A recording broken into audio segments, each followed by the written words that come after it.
Welcome to Saturday versus Sunday. I'm John Barbin. With me is Jeff Dover. Let's talk football. We're a couple of average football fans that watch the college, the NFL. We hope to earn your like and subscribe today. This is our review of the Ole Miss Mississippi State game. What are your initial thoughts? Well, I mean, they had to have punched their ticket to the playoffs with this win.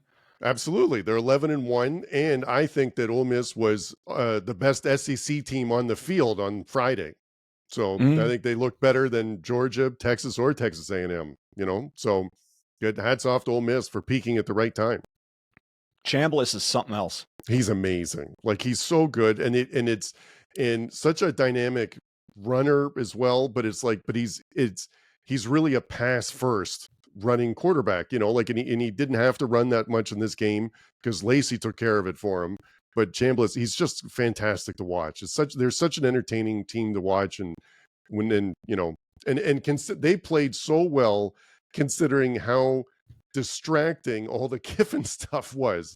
It was unbelievable how much they talked about that before the game, during the broadcast. That's all they talked about, which was nuts. That's like, the media is just so shameful. They're just going after the emotionally charged up story instead of just focusing in on this game. This is the first time they've ever gone 11-1. I didn't realize Chambliss had 4 TD passes until I saw the box score, because with 8 minutes to go in the game, they never talked about, like, they were only talking about Kiffin, which is like, you should be talking about, like, like you said, this is the first time they went 11-1. Like, that really should have been it's a big deal where Kiffin goes, like, absolutely, but you don't need to keep talking about it. It was as a fan, if you're an Ole Miss fan, and you're beating up on your rival in the Egg Bowl, which is a big game, like, that's what you want to be talking about, not what your head coach may or may not do. I mean, this is the best season your team has ever had. Yeah. And all you're talking about is this coach who brought you here leaving. Yep. Like, I thought about that towards the end of the game as they were just totally putting the game away. I thought, man, Ole Miss fans, you better savor this, because this could be the best coach you've ever had could be leaving. I hope that's not the case. I hope he stays. I hope he turns them into a national championship instead of go somewhere else to try to win one. I don't know. It seems like a good fit. Absolutely. Like, and I don't know if, again, I don't want to talk too much about the Kiffin decision, but, like, one of the options would have been he's not going to make a decision till the end of the season. Like, you're allowed to say that, and so I don't know, because that I would have been really great to say I'm focusing on this team, because this team, Ole Miss, absolutely could win a national championship this year. Like, as I said, I think they're playing the best out of any SEC team on Friday, and they're going to be in the playoffs, and they've got its defense and offense. Both are dynamic and excellent. And, it's a shame that we're not talking about that as opposed to where's he going. And even if he leaves, that's going to take away too a little bit, like, for this team. If they don't win in the playoffs, then that's what they're going to blame it on, which sucks. Didn't they have a 10-point lead on Georgia in the fourth quarter in that game? Yeah, I think so. Yeah. So, I mean, they're there. I mean, I consider Georgia one of the top 4 teams in the country. So to hang in there against Georgia till the end and could have beat them. I think it was at Georgia too, wasn't it? Yeah. So, I mean, they're just as good as anyone in the SEC, I would say. Yeah. Okay, so I guess we'll talk a little bit about the game. With 1:45 remaining in the first half, we have a game. Mississippi State. Mississippi State score. First of all, Mississippi State's QB. Oh, I was going to talk about him. What the hell? Okay, you want to lean into this guy, Camario Taylor? Oh, he's amazing, and that was incredible to watch. Like, and he's a freshman, right? I'm pretty sure his first start. I don't know if he's a freshman. I don't remember hearing it on the broadcast. I'll double check that. I think it's his first start. Chapin actually played okay this year. Okay, yeah. So from Macon, Mississippi, right? Yeah, 6'4", 230, which might not be actually how big he is. He plays bigger than that. Well, they said he's gained 30 pounds since he's been there, but oh god. Right. Well, but those young guys, right? They just grow. He is freaky. Like, if he develops and continues to develop, they've got something special there. Oh my god, he's amazing. He was so fun to watch. He's a perfect fit in that system too. I love, and the fact that I didn't realize until after how dominant he really was, because he went 15 for 31 passing for 178 yards. He had 20 carries for 173 yards. And So two like TDs. he and two TDs. He himself like accounted for more than 300 yards, like in rushing and passing, which is amazing. Which is crazy. They went for 262 on the ground. I had to triple check that. I Yeah. thought, wait, what? And then when I realized it was all Taylor, I thought, okay, that makes sense when you think back to the game, because you don't actually, well, I didn't perceive that game as Mississippi State having such a dominant rushing attack, but that's because it was all Taylor. Yeah. And it's almost like I did. It's not that I disregard it, but I just don't think of a QB who just escapes the pocket and just goes. That just doesn't strike me as, oh, that's a dominant rushing game. That strikes me as a dynamic quarterback who knows how to get out of trouble. But when he goes for 173 yards, it turns into a dominant rushing game. Yeah, and it's also, he's got that running style and gait that doesn't look like he's going that fast or covering that much ground, but he is, like, because it's sort of the long strides, and people just seem to take the wrong angle because they don't realize how fast he's going, and then all of a sudden, you know, like he's had a 39-yard run that didn't look like it was that far. So no, and the, like, also, because when you mentioned the dominant run game, Bothwell, possibly one of the best names in college football. Absolutely, it is. 17 carries for 80 yards. He averaged 4.7 a carry. So like he was playing well too. Fluff. Yeah. Yeah. So okay. So it could also be the unfamiliarity factor. Like you said, with Taylor on the field, Ole Miss has never played this guy. They haven't seen him really on film. They're unfamiliar with, like you said, his speed. So it could be that they were just caught off guard, like when he broke the pocket and they thought they had an angle, or, oh, geez, this guy's way faster than we're expecting. And to try to adjust to that mid-game that's difficult when you don't really realize what you're up against. Now, I guess in college it's not like the NFL where you get to see the same player multiple times, but just somebody with that kind of open field running and that kind of speed, that's tough to deal with when you're not necessarily fully ready for it. Because how do you simulate that in practice? Like, you probably don't have anybody on your team that fast. No, sometimes you put a guy on offense and put the QB jersey on him and stick him there in the scout team, and like just to see him run around and stuff. So they'll do things like that. But yeah, no, this was, because again, Ole Miss played a complete game. Like, their offense was amazing, the defense was amazing, and it just took, like, that was a superstar in the making in Camario Taylor, and the, you know, is sort of his coming out party, I think, you know. So oh yeah, they are going to be must-watch TV with that guy. If they can put a team around him, that'll be super fun to watch. And if he stays, hopefully he stays. If he stays, yeah, hopefully from Mississippi, so hopefully he's, you know. Yeah, so maybe he'll want to go to Ole Miss. I don't know. Let's hopefully state can keep him, and they can build around. I mean, I like the idea that a good quarterback on a team who might not have as many resources as the other somehow stays and builds that team up. Kind of like when Dak Prescott was there with Mullen. They were ranked in the top 10 in the country, top 5 maybe, something like that. And it's now, again, a different era. There wasn't, however much money was flowing under the table, it's not like now where you're just openly being courted by other teams with offers. So hopefully he stays, and hopefully they can. We know Mississippi State, with the right coach and the right QB, can be a top 10 team for at least a season or two. We know it can get there because we saw it. So and Levy's could do it good again. And this is just a super entertaining team to watch too, like with that offense and the system that he runs, I think is really great. So, but no, it's back to Ole Miss though. They were a dominant team today, like on the game. And it really took a superhuman effort for Mississippi State to make it as close as it was. But it was, you know, the Ole Miss also had 3 sacks and 5 tackles for a loss. And the Lacy ran for over 140 yards. Chambliss threw for over 350 and 4 TDs. Like they played really well at a tough environment with the Mississippi State. They're supposed to stop shaking the cowbells like when the play's on, but they definitely don't. Doesn't seem like they don't stop that at all. No, it goes down a little bit, but not as much, I think, as it's supposed to. But that's a tough place to play, and they played really well. So, and considering all the distractions, that was an amazing game, and I can't wait to see Ole Miss in the playoffs. And I'm just hoping it's going to be with Kiffin. I mean, I that's what as a fan, that's what I want to see.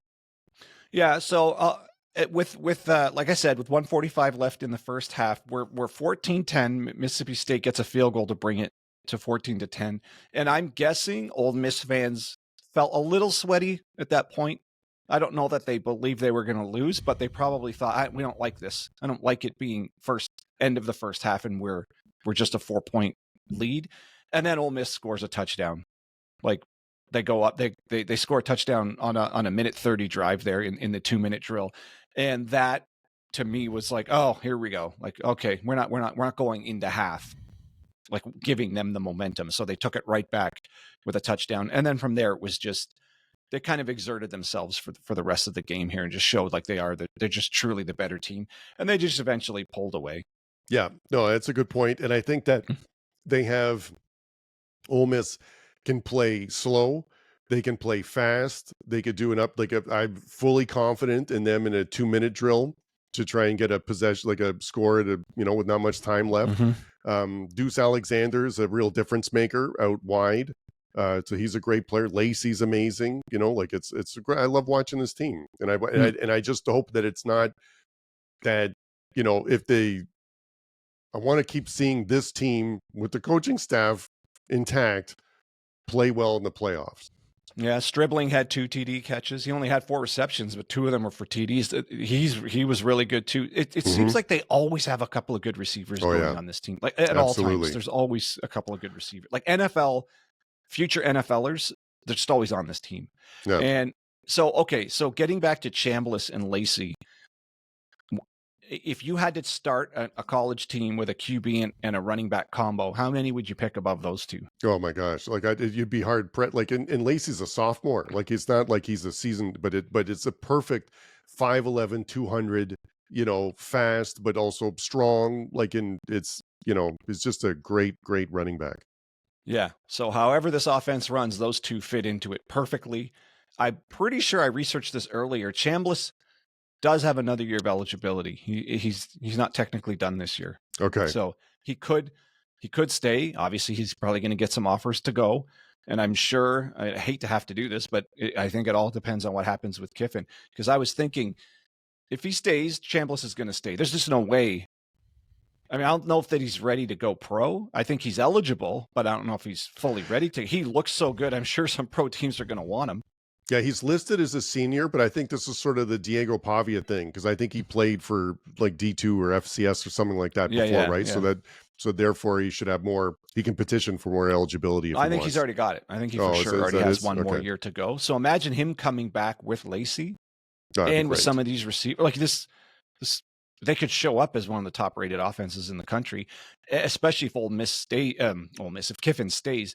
But if Kiffin goes, would Chambliss just go with him? And Lacy? I don't know. Like that's the bad thing. I don't want to paint a bummer picture for Ole Miss, but look at how well this offense performs under Kiffin. Yeah. And remember, when a coach leaves, I hate doing this, but when a coach leaves, because Ole Miss is so much fun to watch. But that's the thing; these people with these players with this coach is fun to watch. Yeah. Now, obviously, everywhere he goes, his offenses are outstanding.